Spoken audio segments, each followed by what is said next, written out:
biso bande ko tala ngai anga yo mais nini yango epusaki yo ti okoma na niveau wana kolingana na mobali ya ozoloba ozo estimer que aza petite sœur na yo donc ozo croire sous na sincérité na été to le ba Attends, pardon, les qui n'ont pas limbisanga. Je continue. Qui n'ont pas kokatele. Mais quand on les kambo eza kilo makasi. Ata Bible ngwe lobi sol boke mimi na be katang limbisanga vraiment na osenga bo limbisa. Oza na kati ya prison mo bo mikotisi.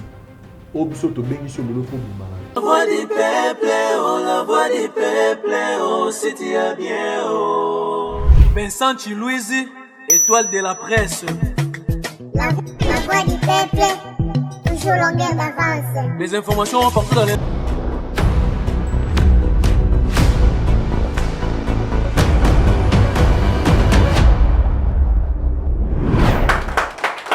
Salut, bienvenue, chers amis téléspectateurs, dans votre programme Vérité en face.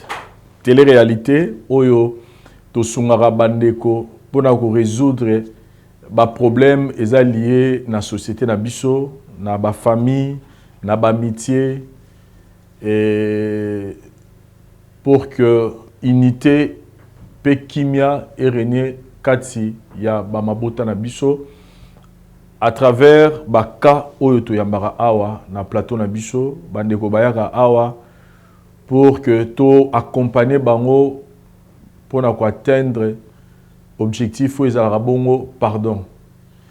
Et c'est une émission où ils ont édifié bandeko yo bazako tala yango bino bandeko botala rabiso nanzela ya ba télévision nanzela ya ba téléphone nanzela ya ba tablette nanzela ba ordinateur pour na kobakisa sagesse kobakisa un plus na oetali expérience et à vie. Merci beaucoup na bandeko tout oyo bozo continuer toujours ko apporter attention à bino particulier na programme Oyo Vérité en face. Sinon, boyebi ka neto mesana biso na bino. Je dis merci d'abord na bandeko tout Oyo baza ko avec volonté na bango moko bazali ko sala Oyo biso tozala ngo bosenga, c'est-à-dire tant émission ebandi eloko liboso yaka ko like émission Oyo aimer soit pouce soit télécommande na yo soit ordinateur, soit souris na yo, to soit mosapi na yo, mais yango ici ko zali ko tala appuyer ka na siko mo bâtir mosapi boy.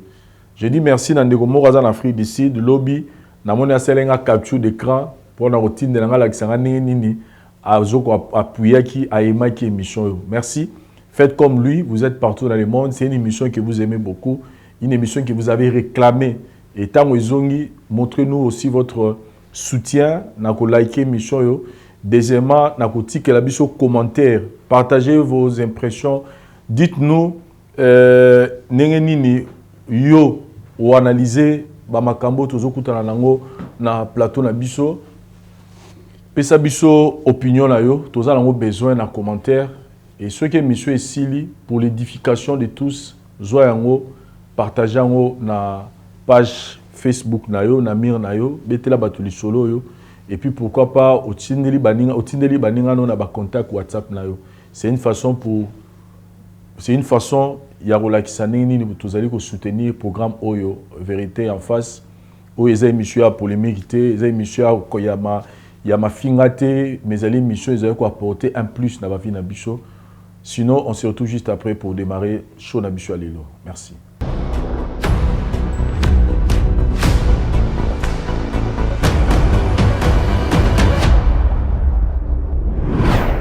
Voilà, chers amis téléspectateurs, na elibino lisola Gitoko, je pense que tous la commune Yalingwala, normalement ils ont venu Kabamba, mais Tobengango a venu Nyangwe. Mais ils ont ngambo, ils ont Nyangwe, bamapango ils ont ngambo, ils ont Nyangwe, ngabapango ils ont ngambo boye, ils ont Kabamba. Donc tous la Kabamba, a venu Ntolo Baga a venu Nyangwe pour comprendre référence ces années. Soit de moutons à 24 avenue wane Kotuana où l'équipe qui marchait 2 ou 3e parcelle après qui marchait ne place au biso tozali. Awa je souligne que c'est eza espace eza lupango eza 15/22. Déjà mutazaro mukolo nango abandaki déjà ba travaux tozomona ba travaux ndenge ezalaki awa mais arrêta ba travaux pona bandeko basalaka ba faire pona bandeko baza batu ya nzamba apesa mwa misolo pour contacter biso parce que awa okosala hôtel okosala flat okosala salle de fête okosala pe galerie na yo le roi kin marché ndenge ezali parce que toza la grande avenue ya Niangwe. Donc toza la grande avenue ya Niangwe donc eza 2 minutes na avenue 24 novembre. Donc sur de moteur à 24 novembre sur au côté na avenue, je pense c'est dans la 4e parcelle au komi awa. Donc sur les gars kin marché au poussani mukie toza awa. Bien à lobby donc benga pour na bateau basara ba copa immobilier benga pour na moto alinga somba lupa on a ça de fête pourquoi pas ça la résidence mais ça avenue moko commercial pour tous à la claire c'est ça avenue moko commercial au ko ça l'hôtel au ko ça la flat au ko ça la salle de fête au ko ça la maison pour na bato ba louaka au ko ça ba bureau donc il y a tellement de choses au ko ça la awa bo benga nga na numéro na ngai na C pour que na pesa bino prix puis ba détail au somba lupa on a yo merci.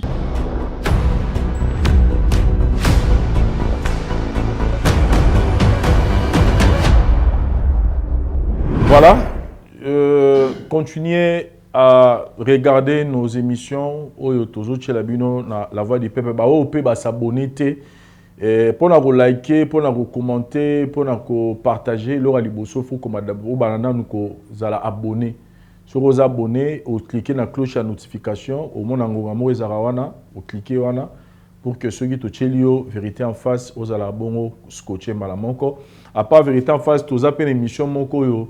Tomemeli binoza toujours na kati ya ba réalité ya biso ba congolais to benga ngo mbongo ya kin je pense que déjà bozomona yango to bani déjà ko to bandaki yango mais to arrêter parce que to ngai na on aussi ça programme plateau na biso et là nous avons repris c'est une émission toujours qui t'a sur terrain pour na relaxer sa vie ya biso ba kinois et puis encourager bandeko ba bara importance ya musala parce qu'on voit des gens qui gagnent $20 qui ont les fonds il y a $20 mais qui arrivent il y a un ça la paix moi makambo ya mike miko kosunga pe libota donc retrouvez cette émission na chaîne abiso La Voix du Peuple.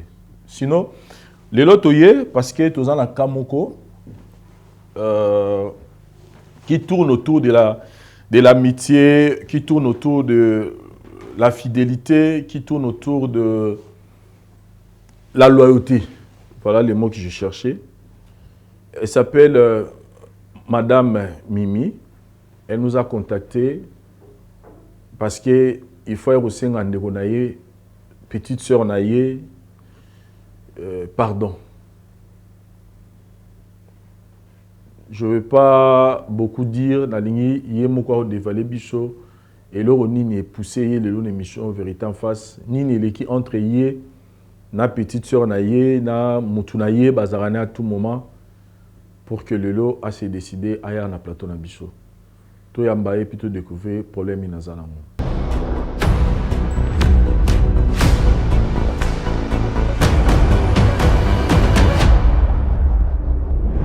Voilà, Tozo Kotissa, Madame Mimi.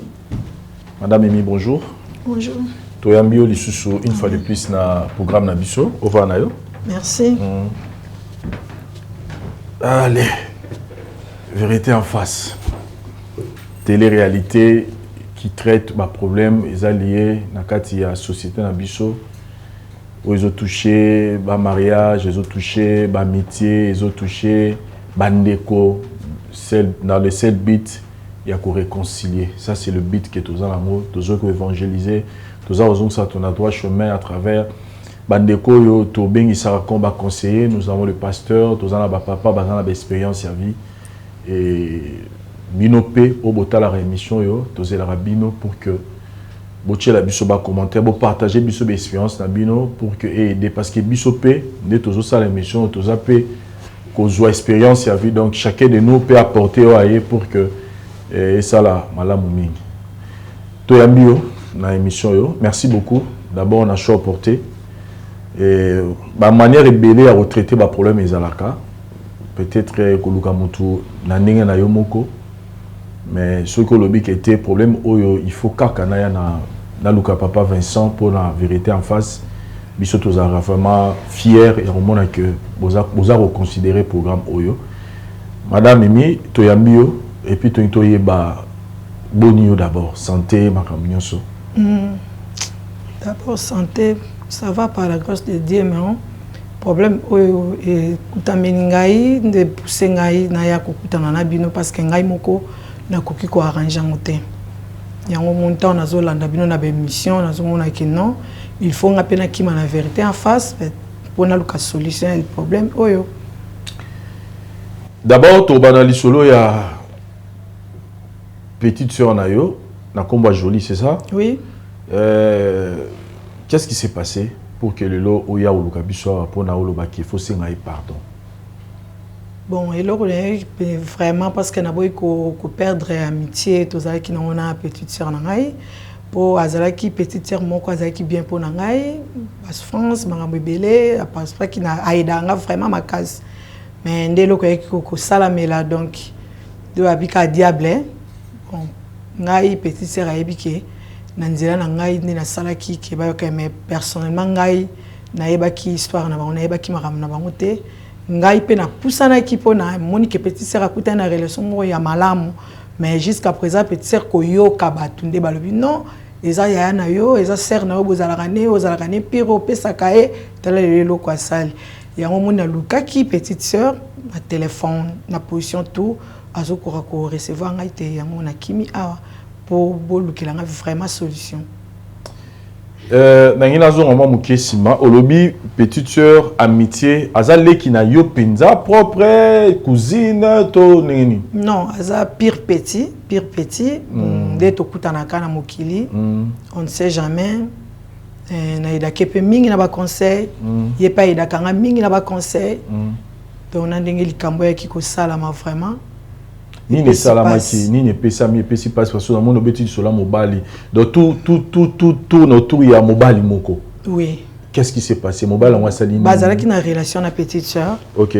Fait des comptes, bon, na mon pe mobali aye, oh non, bolinga pe na meke ko envier parce que yem selon ma solo o ya solo ki nanga, ndinga ipe na ko isamaki.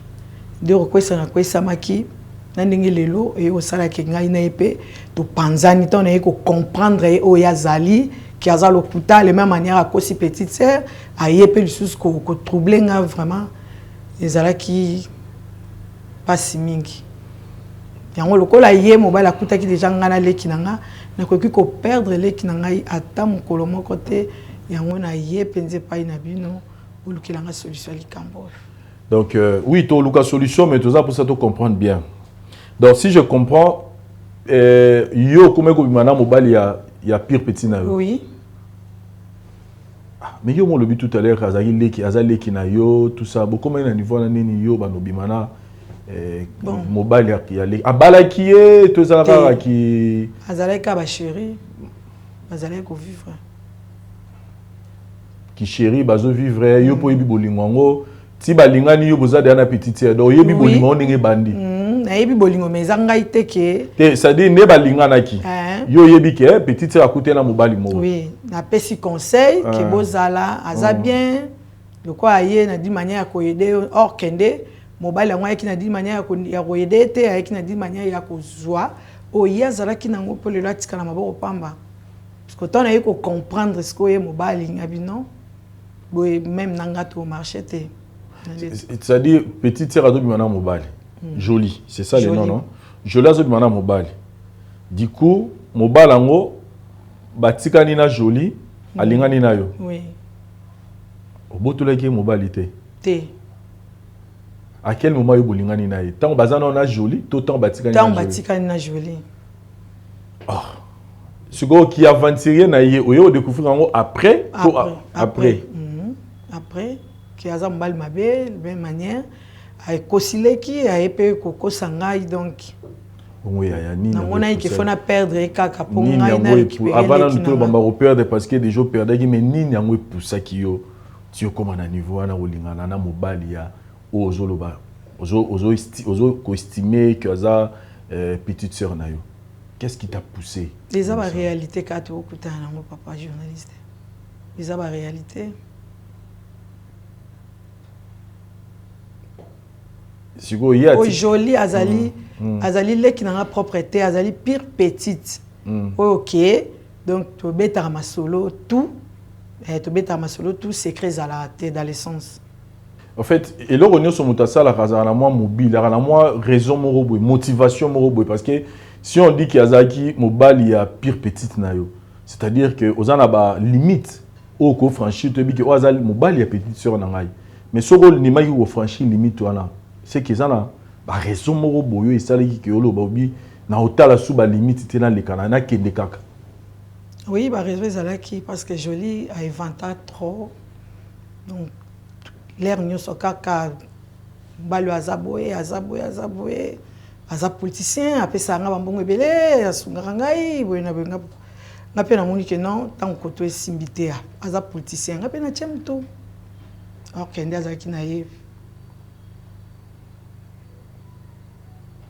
Alors on a compris que obimina mobali ya pire petite nayo.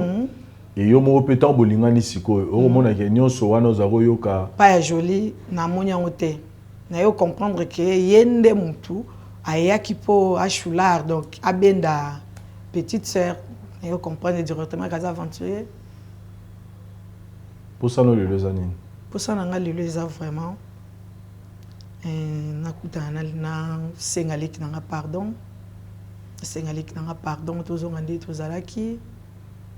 Donc, azwanga kaka yaya nga pe nazwa eleki donc alimbisanga vraiment o nyonso na salaki ezaki na volonté na ngai te bon eloko wana tolobaka ya volonté na ngai te embisanga nazo swana yo nanu be parce que yo ye apo biso to ede yo mais eloko wana tolobaka ezaki volonté na ngai te ezaka pe moi mystique parce que ti beaucoup ta contact na mobile yango si bozwa temps bokutana bozwa temps bosolola bozwa ba rendez-vous ezaki nzoto na yo non mutu non te bando sala comment le biki ezaki volonté na ote papa bino pe mibaliti mais bino pe basi oyebi ki wana mwasi ya mobali ya petite na nga neni no yo cédé non bino pe mibali parce que yo pe mobali soki o pusana epene na ngai pembe na nga te amsusu donc soki mobali no so pusana pembe na yo oza obligé ko nima oui poza mobali non par rapport ndenge na bande ko keleki na nga zo kumisa yenga bino azokumisa nini kala kumisa makabebele bon loba tozo solola vie conjugale aza bien mbongo aza bato ya politique bon namoni ke nga pe echa mutu déplace na iko cha mutu na iko comprendre que dans lit conjugal c'est que oui on a tali pe mobali aspect eza baguna nga pe na linga baguna aspect na ye présentable quoi le lobeli ya mobali ya petite sœur na depuis bon petite sœur akoki kozala na mwasi to akoza na mobali to tambola nzela bon na bwaki misu bwe namoni ke ça va ngeza pe bien ponanga eza mabete on tozolo ba diable za toujours risé. Alors petite sœur abetela ko masulo ke côté kuna za makasi ma o moni pa za kitoko aza pour à côté peu politique il pandi le bige nga pe na otika te donc aye mo mobala ye ko contacter nga tala place nazalaki boye mais na sepel na yo za mkolo des choses en maturité vous avez bonne manière na moni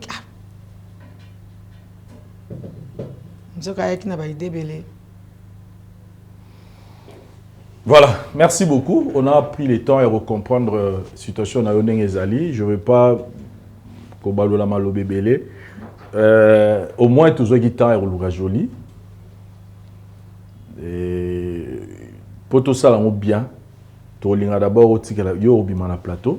Tu as un backstage na biso. Et puis en attendant, to côté c'est joli ne balobi to za pour ça to yoka payer to préparer les yoye pour que oya ko senga ye oza pour so senga ye pardon parce que après na ki relation na bino oui ayebaki que grande sœur mo bimana mba na oui ayebaki parce que na soni wana siko tango après na ki ngwa luka yo boy non aluka ngate ngande na saki be fort to aluka e tango baby c'est be fort to aluka e par téléphone par adresse na kutana na en tout cas alinga ki susko recevoir ngaite yango bomoni kenga na zongi awa na plateau pour lukela nga solution c'est ça. Véritable face sur le pardon, on se retrouve juste après.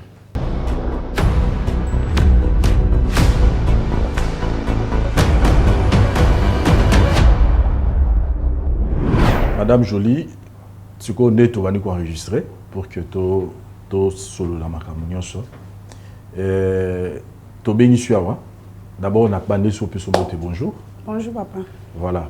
Ce que tu bénis sur parce que Nathalie Sakio, biso tozali lisanga, oyo to sala pona kosunga bandeko, o bazana ba problème, azana confession, likamo be fa bimisa, ezo déranger ye, to azoluka sala mutumo mabe, azoluka ba se réconcilier de biso to accompagnera batu bazana processus wana ya koluka pardon parce que ceux qui pardonnent zalate même qui laisser kufa. Alors tozaki contacté pa ya mutu moko o azoluka yo azaki na posa na yo parce que azana posa senga yo bolimbisi pour les camo boye songolo pakala asala yo yango to ningaki d'abord avant de balobi moto alinga pesa conseil malama yo kamato imibale yango to ngaki d'abord to solana na yo avant que to yebisa yo sui mutango zana et puis to senga yo permission soko kolinga au mona pe mutango po bomeka pe ko solana ye. Et boni d'abord na famille na amitié na makamno social ka ozana bateau yo basala yo passe yo peut-être ko lo ba ke yim tango ya awalelo pour ka senga yo pardon. Papa na tiki va msana ngapuna na kanzi bo benge ngakudu mamsuzu pona mama publicité salon na ngai pona forma pe bana ndiko benge ngapona mama pardon. Bon la famille na na mutu te chupa mama kambuzala na ngome na ebite. Na famille ozana bato bazana ba problème na yo o que bobebana bosola rasute yango na lobby na famille makambo ezanga rati mais na ebite so na ngwaya wa et bon amitié ba camarade ozana ba camarade oui ozana ba camarade bobebana bozana pena ba pire mais lelo bosola rasute oui net yo pena ya makasi kotana so ba camarade mi balé o esala ke bosola rasute lelo. Ndeti ba camarade yo basala ke ngana ba onto solate ya liboso eza pire c'est na ngamoko comme na mimi so sakete tilelo ya mi baleza Jeannette so sakepete baza Jeannette na mimi oui OK bobeba na penza ko lobisa ba on soute ngana préféré to banana mimi a saloni papa masolo on est dans boye peut-être au sur na biso ka puto to beka na ko mabona ngana ya te hein bona yo panza pena makambo na lo ba makambo ana ndeni te jusque là tozaka biso na biso hein tozaka ndo moni toza donc bimi non libanda te panza ni pena te peut-être na permission te pe ezaka na permission na yo so yo lobi o lekate to lexate mais to récolter na no info parce que la caméra o eza ne ba lobi les paroles s'envolent les écrits et les images restent. Donc tu es d'abord toujours sur la biso parce que ça la moto alukio azali na ba sima ba mir na biso mais avant to kotisaye tu regardes d'abord te découvrir autant que biso ba camarade mi balé autant que mimi na Jeannette to tuni sko mimi bobé banana nini peut-être que aux mimi peut-être que aux Jeannette to peut-être que aux la ta famille mais tu regardes te découvrir peut-être oyo lobego sur na biso ba raison ni ne ça que on a mimi le lobo sur la rasouté. Bon, dans le cas, en fait, il y a un azaya mon anolinga mingi. Nanolinga vraiment ma case. Va même na ko pime la tale que anga mumbo. Mais il faut na pesa. Non so melamba, il faut na so melai. Na sali suki il faut ba salai. Ngaza salon nga ba kwa fake ya ofele.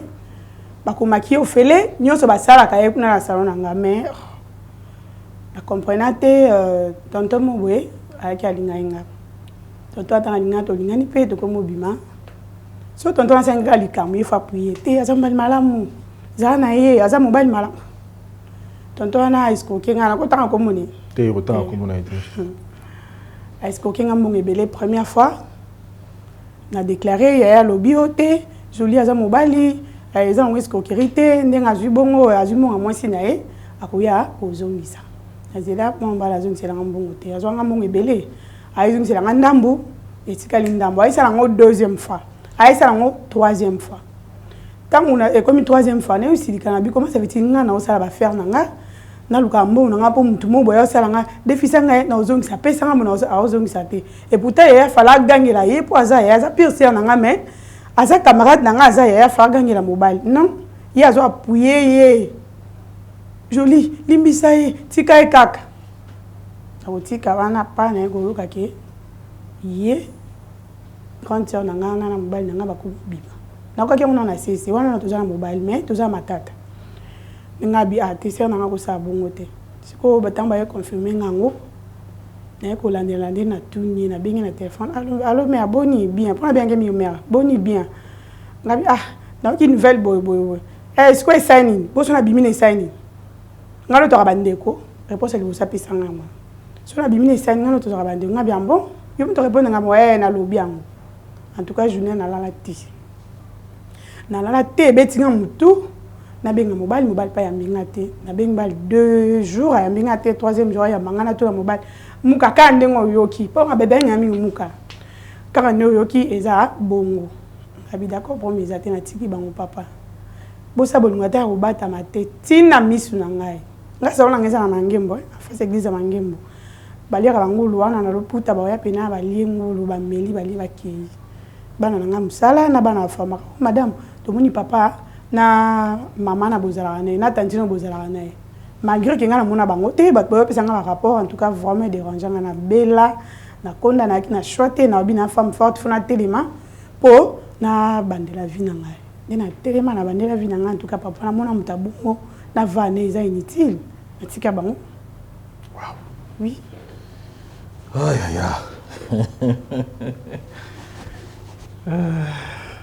est en face sur le pardon.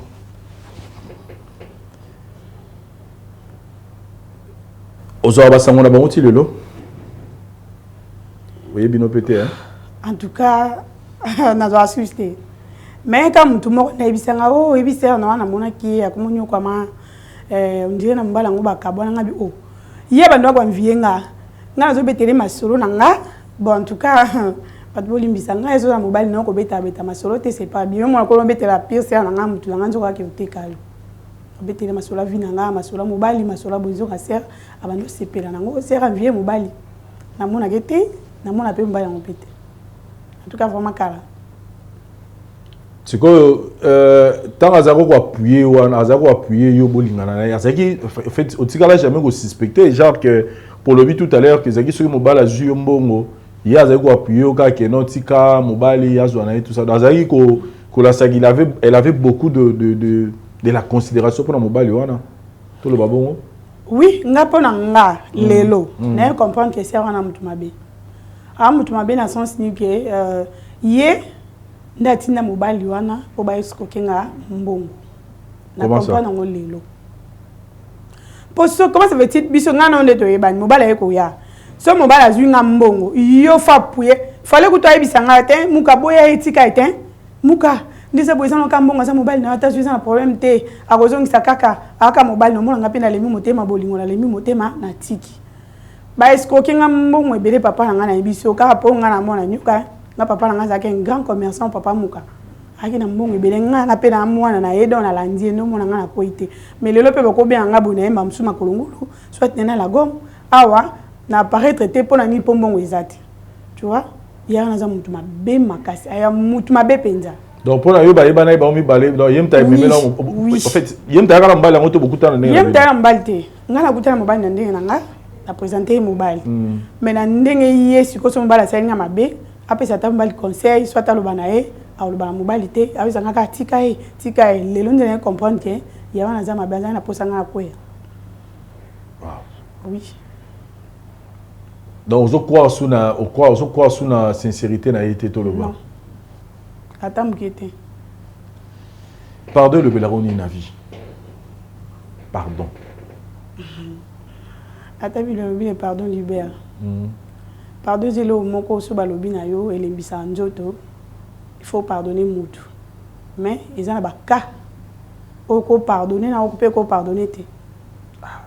Na vie na yo ndeko la mukana tongo ndo sala ba business na yo et arriver pour ça les sous non tout ça la maison chaque jour OK chaque sala les sous moi na vola na buto senga nzambe pardon alimbisa mais yo tant au sala maso pas nzambe nzambe za fali mbiso na maso munyo sociali n'est-ce pas bon maso mongo za bongo te na poser ka question Avant là na butu au senga nzambe pardon. Parce que pardon senga nzambe wana ezapo ali biso na masumu nyoso sali n'est-ce pas? Oui. Donc peu importe les sumu sali tant au senga nzambe pardon pour ça les nzambe limbisa yo. Oui. Siko nzambe na Bible lobi que to limbisa baninga ndenge to senga nzambe limbisa biso. So ce que pas ya mutu muninga na yo bozana ya face lobi que nazana masumu olimbisa na oya olimbisa te.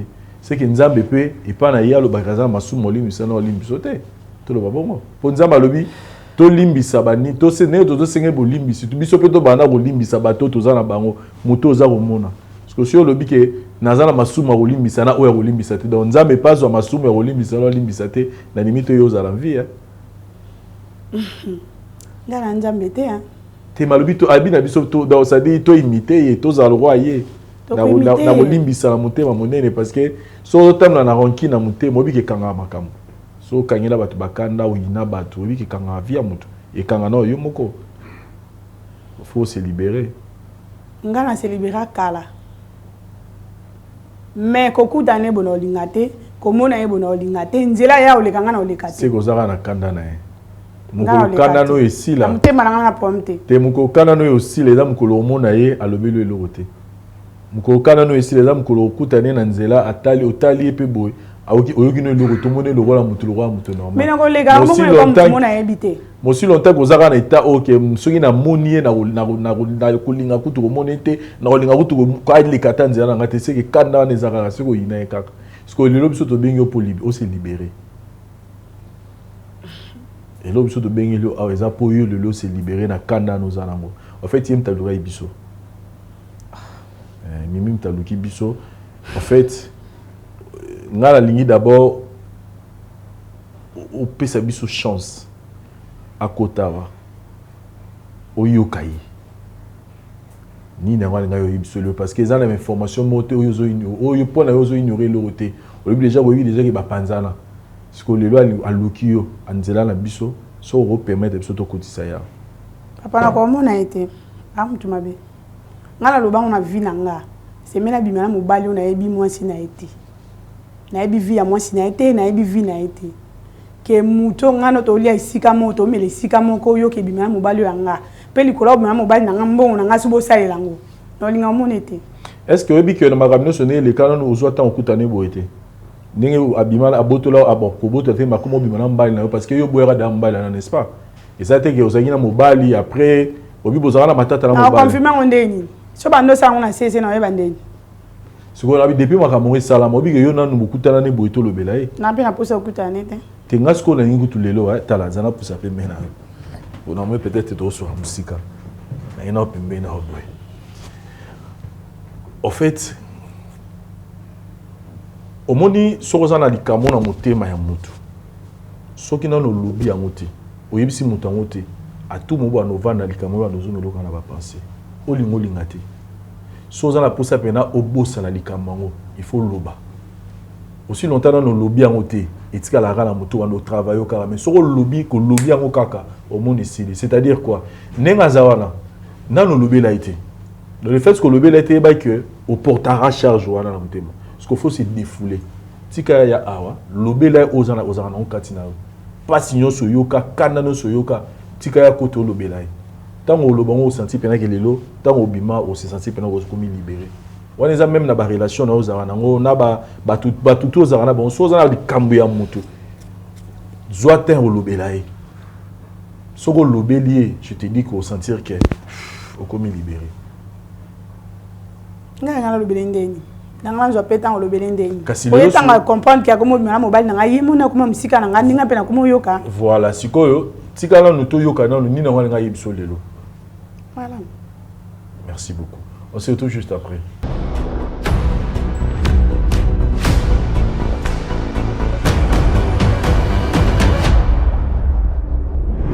Voilà, nous sommes de retour sur notre plateau pour poursuivre cette situation. Madame Jolie, merci beaucoup d'abord pour avoir accepté pour mon analyse sur la Ndekono à moi aussi. Mimi, je pense que Tobungi Mutute, oui. Ndekono à moi aussi. Oui. biso tosali pa ya munene ya koluka kokutanisa lisusu na ye, chose qui était impossible. Yo mo lobi koluke na ba façon belé. Déjà bloqué yo on rappelle belé esprit biso. Ngana tiki siko belon a pris occasion pour expliquer ndogono moi si joli et là on est vraiment et komaki tout salamaki pour que vous se retrouver dans ma cambo n'est commis les lots excusez pour expliquer ni nous allons mon pour ça au Sénat pour la tigre de merci. Joli le kinangai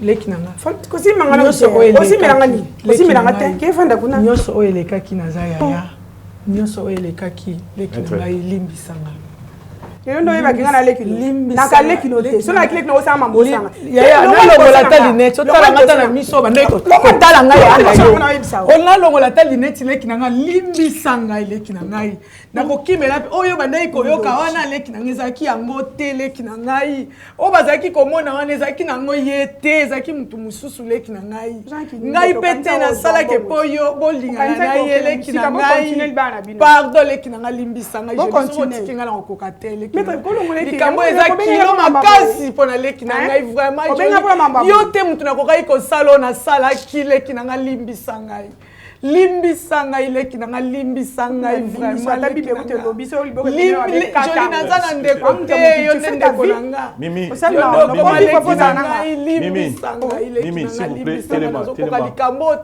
telema s'il vous plaît nazokoka te leki na ngai na lukio na bandenge nyonso leki na ngai mpona sengo bolimbisa na famille no te leki na ngai pardon leki na ngai limbisa Mimi s'il vous plaît telema là pardon maître telemisa non s'il vous plaît telemisa Vanda non, Vanda vraiment.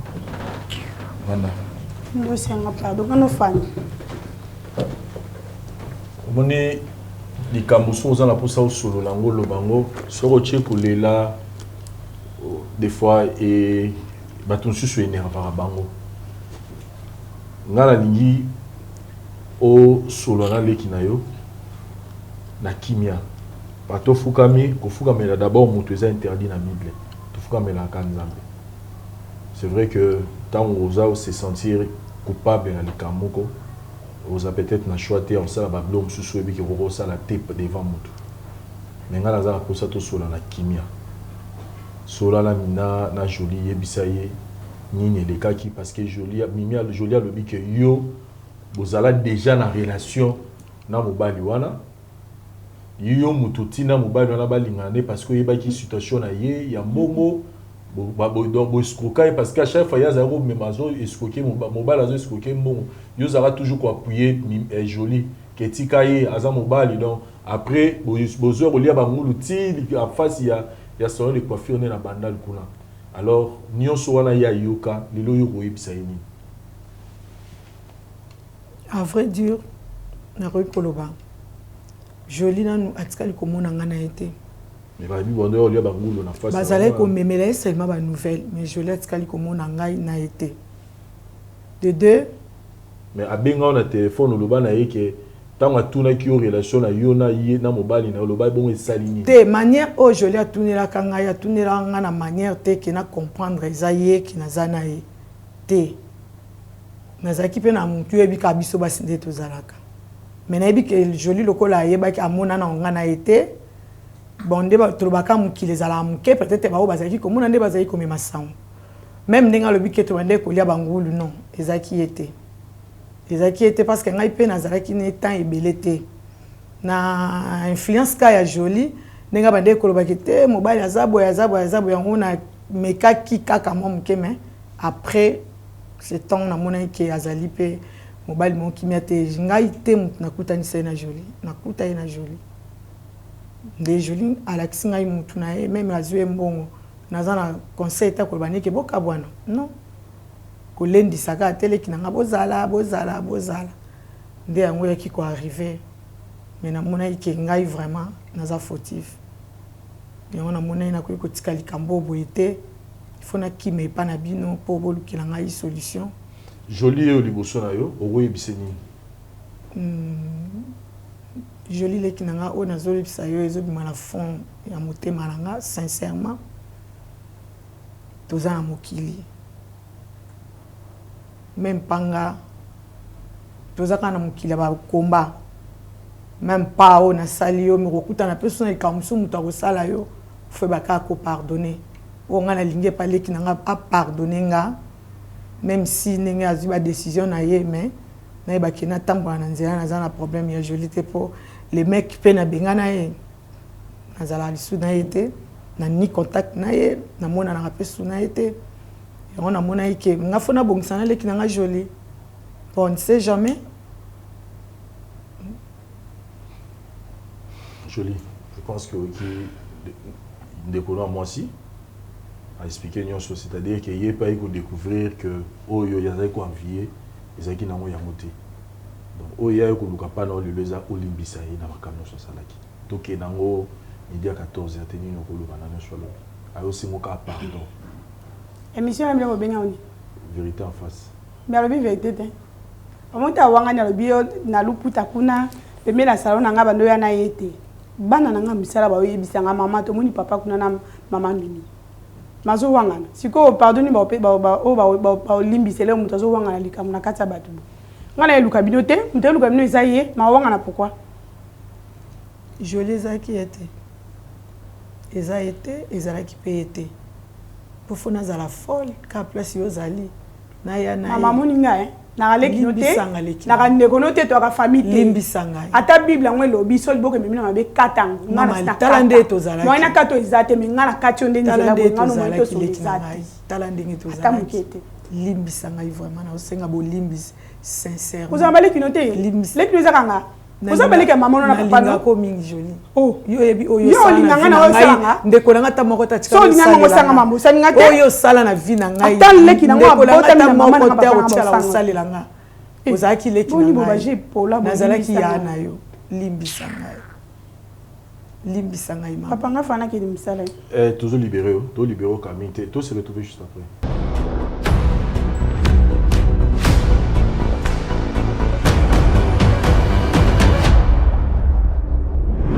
Merci beaucoup Cordon pour la parole.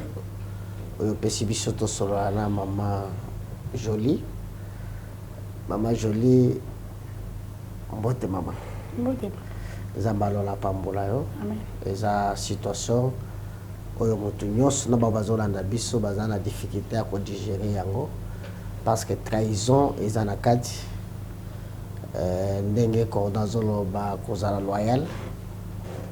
Bande konanga vie ndenge tozwaka yango il faut koyeba ko saisir opportunité na vie et sozana moto zovana ne malam bo vanda malam ba vie à cache Bible zo prévoir yango même sotangi na Luc chapitre 12 verset 4 non verset 2 plutôt on comprendre que eloko moko etikala kobata mana mokilote so qui est même Luc chapitre 6 avec le cœur de l'homme, ou bien l'homme est bon, mais attire toujours ce qui est bon dans son trésor. Oyamabe attire, quand Oyamabe, et qu'on tape un trésor. C'est-à-dire, biso en étant les enfants de Dieu, elles toujours vivent dans une relation, dans une famille, il faut toujours éviter qu'on trahir moninga, parce qu'elle va te rattraper un jour. Dans la vie, avant de connaître mibale, maman. Mimi na maman Jolie, cette intimité, cette relation au baloki ko brisé pour na biloko éphémère, biloko ekoleka, ba relation na subasmate, za fondete, mais créer fissure na kati na bato mibale. Maman, na place na nga pena kozala. Et même nga so muto atrahir ngai pesa ngai sengote. Muto so atrahir wa sabumio. Et là, on va retenir, biso tout d'abord nani pour nous juger, pour nous catcher la moto et tout. Yo pose nani. Oui, douleur il faut qu'on va gérer. Les gambuta où ça le mine à vie et pesa kama ele. À qui tu peux te confier. Relation à tel qui monene à ta intimité mati. Il y a un point qu'il faut réserver dans la vie. Il y a une situation que tu peux garder pour toi-même. À ta tomela catholique, il faut y raconter les bandes tant quitter intimité na yo. Yo komona mutu kaza malamu o PC ba piste ya ko détruire yo. Yo moko PC arme ya ko boma yo. Entre autres, o vivre na mobile ba ko détailler mobile non nenga zali. O ba ko talisa ba avantage o yo zo sentir na kati na relation motema mutu to yebi ya mote. Na tire ya mutu. Ya na tire ya mabe. Si tout ça na moninga aza brisé te na liloba na nzambe. Au PC armé ya kobundisa au ya koboma yo. Moi, en étant ton frère, ce que je peux te demander, combien ma fardeau te na motema na. Ye muto asali o mabe. Ye muto abomi yo. Kaka ye moko muto aye kozonga. Ce que tu trouves que se passe à quoi c'est maman na limbisio. Kana na zaina ngo esili. On perd no elokote. Mais yo zui mayele. Na ko vivre na muto ndenge nini. Ata relation mususu na kozwa, ata na baninga mususu na kuta na bango, ata na ba relation même amoureuse na kuta na, comment est-ce que je peux gérer ça pour que malheur comme l'angate. Balibaka conséquences c'est corriger mieux que les conseils. Conséquences c'est corriger mieux. Oui, en soi, c'est une relation toi-même aussi que tu avais compris que ce n'est pas un bon homme. Tu t'es refoulé de ça. So zayi ko zayi na kati na yango odindaki na muzindo soki nga na place na website mama ko limbi c'est azandoki aza mobomi amuta ko associer na éviter asa lapide yo mais du fait que so refula ki yango muto pas zayi muto malonga te azayi muto tondisa mina lokuta oboya ki déjà quelque chose ya ke ko lokota yo sanzi akoti na buzoba akoti na putu ya na bato ya na piderte. Yana batu bazana respecter. Oyebi ke muto abimaka awa, asumbaka awa, abebisaka awa. Yo poyeke ngape na yekaka wana. Ce sont les gens qui n'ont pas de valeur. Oko sekana me na bomoto boyazana ngote. Mais c'est à toi de prendre pourquoi préférer le na sanzi? Si c'est ça mutu normalité. Que obtenir le candidat comme si tu comptais encore chez ces messieurs. En tant que toi tu as refoulé ce monsieur. Au bengani au boîtier musika na yo. Yenda ye kolokota salité na yo. Amona ki ango valeur mais yemo ka 50 compte que kapena mona yetina te. C'est li bisanza na yo. Ya ke ko lia ngo mare make ko. Ezaki bisanza ya solo. Ya biloko akolia te. Siko na yo na yena nyama. Na yo na yena ni mutu. Na yo na yena za mutu ezo sala. C'est là où tu peux te poser des questions. Mutu oyo na vivre na ye na talise bola munyosa koko za na vie na sungai na manière nyonso na koko sunga mutu na vie mais azwi bisanza nga bandiko utiliser etali na nzambe na ye mais ko tenir rigueur na komo na été na ko pese mbote te na akoya na nzala na ngate c'est comme si tu comptais encore avec ces messieurs zokane na koyoka yo otika ki déjà mutu wana yinda lokoti salité. Est-ce que tu peux prendre le temps il y a qu'on réfléchit et il y a qu'on babou. Nana problème na yote.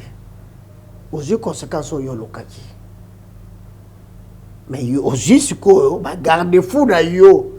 Il y a commis batela. Il y a comprendre que muto na ko vivre na été la totalité ndenge tozalaki na ko fungole mutema lisusu te. Ça je t'encourage de faire ça. Pour se protéger parce qu'on ne sait jamais. Les lots eza mobile oyo tiki azu lobe akolokelo le kamomusus peut-être. Mais je vais garder foutia, mais l'imbisaye aux embêtés pour condamner. Yo posana ma bossa kana landaki kodo oyibi ke yo posana ma bossa la kabatu balimbisaka yo ondime oui na musanto te na dana mabe na salaka lokola balimbisaka yo pe limbisa parce que zamba ko limbisa biso soto ko limbisa ka pe ba mususu. C'est ça le principe éthique ya likolo bien aimé. Biso batu oyo tozana esprit kaka ya konula to an esprit kaka esika muninga sali nga pena sala kaka eloko asali esika moninga azwi nga motema likunya mwana koma yanga toko seka toko kolia ensemble toi na destination mon côté toi na vie mon côté c'est pela na bozu ya moninga c'est pela na sengo ya moninga totika kolula eza malamu te kolula ememaka trahison ememaka kufa kolo apambola biso. Voilà, merci beaucoup pasteur bienvenu. Madame Jolie, je pense que tous autres souminité aux gens makano fait une ça là. Mais et là au biso to bien ça que awa tozo ignorer trahison na manque de loyauté oyo ezala ngambo ya ndeko na biso moi si mimi. To lobité que makambo ya sali eza facile ya ko comprendre. To ezala ngo to fait tozo banaliser te choc oyo yoka pe pas sur mona na makambo. Tozo banaliser on te tozo comprendre vraiment que tu as toutes tes raisons, il y a réagir, nous réagir wana.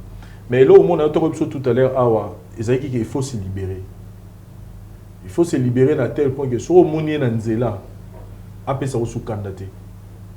Parce que ceux qui osent moni na nzela pe sous candidat, to présence na yeka to kombo na nga ce pe sous candidat, c'est que aux na kata prison mo bomi kotisi. O biso to bengi sur le po bimala. Bimala na prison wana parce que n'est passé bien venant lobby et ça fait mon balité au bozala qui n'a été sautika qui est parce qu'on est gazé mon bal mo malamu te pona yo. Donc il y a mon avis que nini musuno yo boaki ya kanse ko boaki on pas ma po ya le rotalia mettant a tchena mnoro ka kezaki na opola. Il est pas bouzui ma mo boaki. Donc on lobaki le mot tout à l'heure à lobby azal obi soki no boko nezo sala passer ba okata ngo. Et sur okati yango c'est-à-dire que Azam tout surtout le binoka que zongi sa na vie na yo bozonga ne bozaro tambola te et l'autre aussi c'est ngano peut-être ezaka que on s'est libéré donc limbisa ye après ça on sous candidaté peut-être dans l'avenir yo mo rotala bolamu na ye na mabene peut-être place azali soko pousser sous peme na le bobi ah na bebisaki na joli ambalo nenga zungisi nga sous peme ni na ye na obebisa susute wane komi choix na yo. Mais quand le banane y a les bossos to seigneur ça on limbisa et l'autre seigneur na niamwana par rapport à makamo peut passer bien dans le bureau bini nga en fait pour nous malheureusement masala nzambe na tout ça pasteur bienvenue na boya yo ki la hote na koka oyo lobby na conseil opesi nga ekoti pe fandi kolimbisa ils ont un problème te mais na kanga manende tozalaki na ye les asustés. Pour la moto, sur la monnaie, on peut se moter. Mais à la source, tant qu'on peut qu'on a ici, comme on a des élécatés. Élécatés, mais pour la bolivie, en tout cas, la limite, c'est. Merci beaucoup, maman. C'est une bonne décision aussi de ta part. Quand on est dans le lobby, quand tu gardes quelque chose dans ton cœur, c'est une charge. Quand tu essaies un peu de dévoiler ça, comme on a vu dans la pépelle. C'est déjà quelque chose de bon, mais on a ajouté le comment on a lobby. Les restes, au limbi c'est toi qui vas voir, parce que dans ma benaye, le temps que tu as fait ensemble avec elle, c'est-à-dire qu'elle a un caractère, les autres tirés, elle a un caractère, oyo, on va nous séparer, on pose que c'est une sœur pour moi, c'est une amie pour moi. Et rester un peu encore de revoir encore ça. Est-ce que ça a un impact moko apporta kapé na vie na oui okosunga mutu mais mutu wana ezala ko mutu asobi soubassement ya récite pe ya vie na parce que o isalami le soko yeba ngo kala mbele bokanga mate c'est-à-dire le diable aime toujours là où il y a l'amour aya ko s'installer que sika bato balinganaka nda kotela ka moko na bango po bebe sa relation peut-être en étant aussi en dehors de toi il y a un trou que tu vas sentir. Parce que ça qui muto ça qui nae. Et là n'a pas comment on va comporter vers eux. On t'impose pas, c'est à toi de voir. Peut-être à la longue, tant qu'on limbisaye, bon on peut-être na ba matanga na ba italika gabino. Mais il faut toujours la fixer ce qui est positif que ce qui est négatif. Merci beaucoup Cordon. Voilà, merci beaucoup. Est-ce que vous permettez aux autres bisaye bisaye ou tout ça sur quoi comme ça tout libérer na biso, tout libérer na biso. C'est ça qui est important. Oui, ça y est, le lobby si vous que l'imbissier, ce qui moto au PC mais permet de ne avoir nos limites. Ok.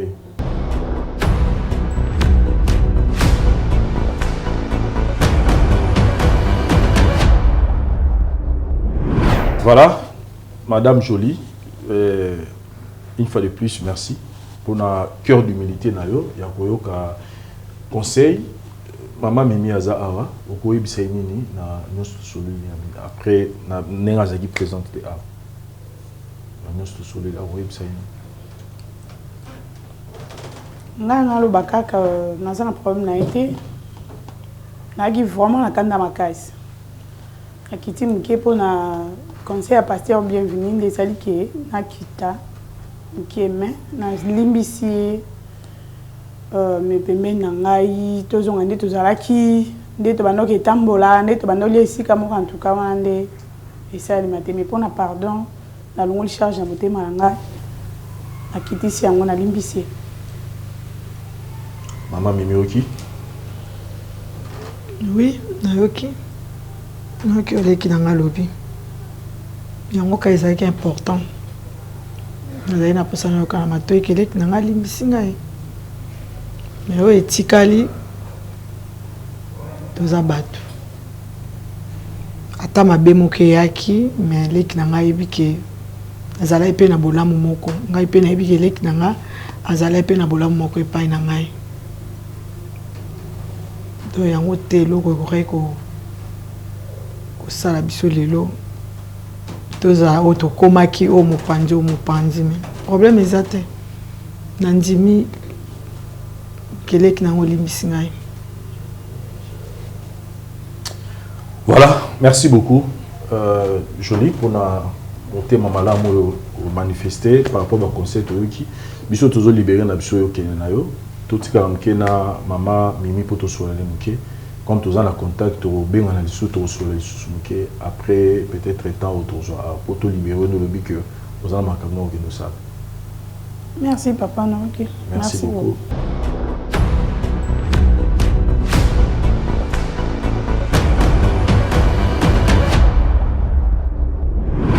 Bonjour à tous nos fidèles téléspectateurs, tous les amis de Vérité en face, pour tout ce que vous faites pour l'avancement de cette émission qui est une grande émission d'évangélisation pour amener les gens à la lumière de la parole de Dieu parce que Dieu veut que nous soyons dans l'ordre et la bienséance. Bonjour Madame Mimi. Bonjour papa.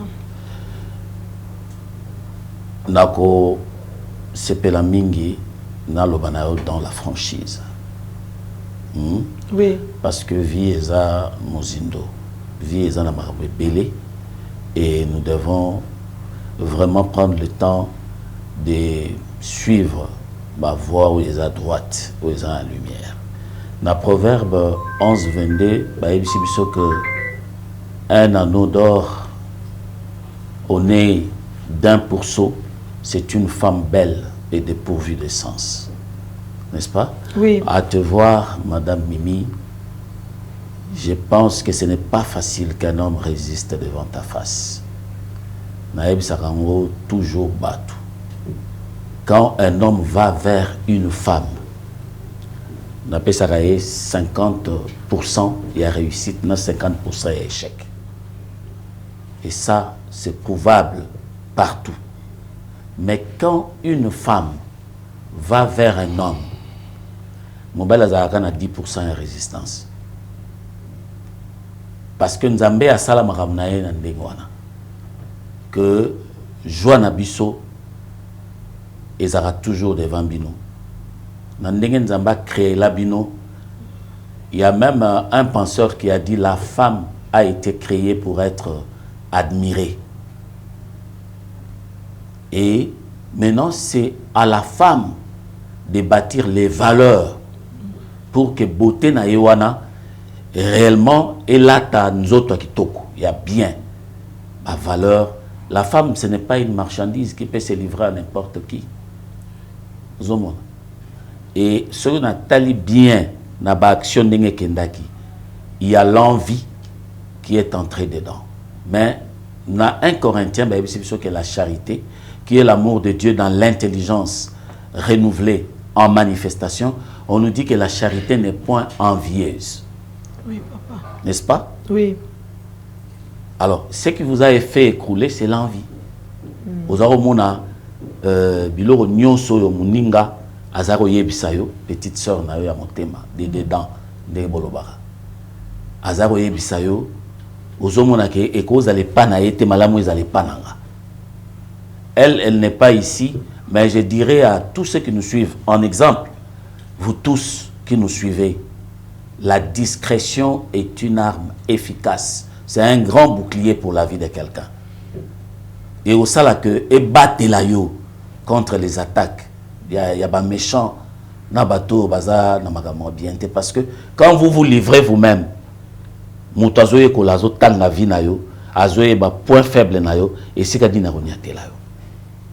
Là c'est pour la part de Jolie et toutes les personnes qui se livraka à cœur joyeux na batu nyonso akutani na bango. Ne sachant pas, voulais-je dire, penser à moutoua nezandegin. Mais quand on revient et panayo, les relations sont précieuses. Sur mon imoutoalingyo dans la vie, le cas aux moi avec considération. Sur l'andi bateau bakanisa mingi ba yebisa ok, c'est facile d'aimer que d'être aimé, n'est-ce pas? Oui. Vous avez rencontré une petite sœur à Lingio. Alobi na landi est bien, a bien ko préféré à Pimela ndeko na mbongo mais à pesa yo. Oui. C'était ça, n'est-ce pas? Oui. Et vous avez trouvé que cette amitié là et a na ka tinate que au perdre en ka bon. Je crois que ce qui s'est passé vous a donné un peu plus de sagesse, d'intelligence pour que la continuité de la vie et de la prise de Negemsus. Okay. On va terminer en Proverbe 31, 11. Au verset 31, on nous dit « Le juste reçoit sur la terre une rétribution, combien plus les méchants et les pécheurs. » Résultat, oyo komelio na suka et kumbio na position oyo. Isa motema na yo. Ça s'apparente à la méchanceté. C'est ce qui vous a entraîné au péché. Repentez-vous, maman. Na oloba na suka ndenge Jésus-Christ alobaka na moi se bayaka kofunda. Et adultère, va et ne pêche plus. Voilà, merci beaucoup Papa Noël. Maman Nanga, je pense que Papa Noël a tout dit. Je peux pas beaucoup ajouter dans le dossier na yo. Loyauté des importants dans la vie. Je pense que Yomoro comprend nango et peut-être au théâtre balé qui tobana nasima que koyeba ko garder amitié zelo moi malamu. Oui. Merci beaucoup na bande retour botali émission na biso la vérité en face à lelo oyo to présenter bino kaoyo il y a Jolina Mimi et merci l'équipe technique Urano Kiala Parouze Sayo sécurité puis Papa Noël na pasteur bienvenue na bande tout bazara derrière caméra pour notre organisation il y a émission yo sinon pour na biso tout le monde à une prochaine fois. Bye. Je suis docteur Pichutondele, pharmacien de formation. Je suis formé à l'université de Kinshasa à la faculté de pharmacie. Et puis je fais d'autres masters en transformation des agro-ressources à l'université Marien Ngouabi et au Canada en préparation de cosmétiques thérapeutiques naturelles. Et ce qui fait la différence du laboratoire CRMTA avec le tradi praticien, c'est que nos produits subissent différents tests, des tests toxicologiques et de tests des essais cliniques. C'est ce qui nous différencie des autres tradithérapeutes. Okay? Au CRMTA, nous produisons de médicaments à base de plantes médicinales et la spécificité, ce sont des plantes médicinales du Congo qui nous permettent d'obtenir ces différents produits que vous voyez. Et nous sommes situés sur l'avenue de l'université, numéro 123. La référence c'est l'arrêt Capella 2. Et là, vous demandez la centrale de distribution méamycine et diazostimule. Et nos numéros de contact sont affichés sur le bas de vos écrans. Au CRMTA, nous avons deux branches. Il y a la branche cosmétique et la branche médicaments. Dans le cosmétique, nous avons Dilsi au collagène pour le traitement de tampons, de rides, de cernes, de poches. Et on l'utilise avec son sérum et le savon. Nous avons Dilsi réparateur pour le traitement de boutons et de tout ce qui est problème au niveau de la peau. Ça répare votre peau. et on l'utilise avec son sérum et son savon aussi. Vous pouvez associer le gel douche fait à base de papaye. Nous avons Dulci cheveux, crème cheveux, qui favorise la repousse des cheveux abîmés pour les cheveux colorés. Ça retarde la repousse des cheveux blancs. Vous pouvez l'utiliser avec l'huile et son shampoing. Nous avons également Dulci parfum, qui est fait à base de plantes médicinales, des huiles essentielles et qui a une particularité de pouvoir réduire le stress. Et dans la branche médicaments, nous avons Méamycine, sirop et comprimé, qui traite les amibes, les levures, qui est un antipoison efficace aussi. Nous avons Diazostimide, qui traite les différentes formes d'impuissance sexuelle. Nous avons cité l'éjaculation précoce, les dysfonctionnements érectiles, la zoospermie, le manque de libido, la frigidité chez la femme, la stérilité secondaire et chez l'homme et chez la femme.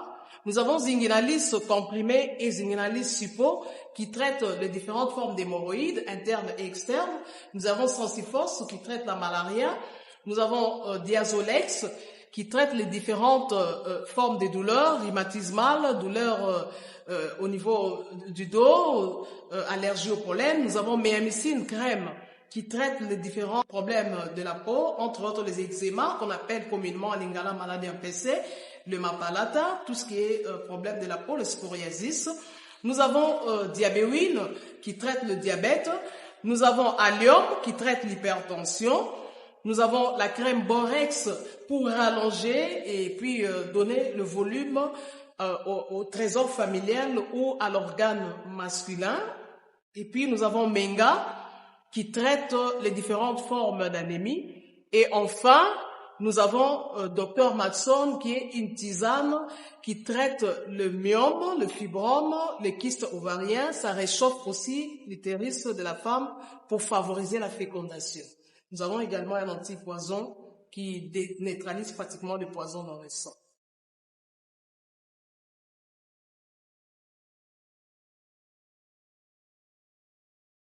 La voix du peuple, oh, la voix du peuple, oh, si tu as bien, oh.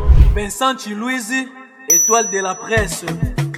La voix du peuple, toujours longueur d'avance. Les informations partout dans les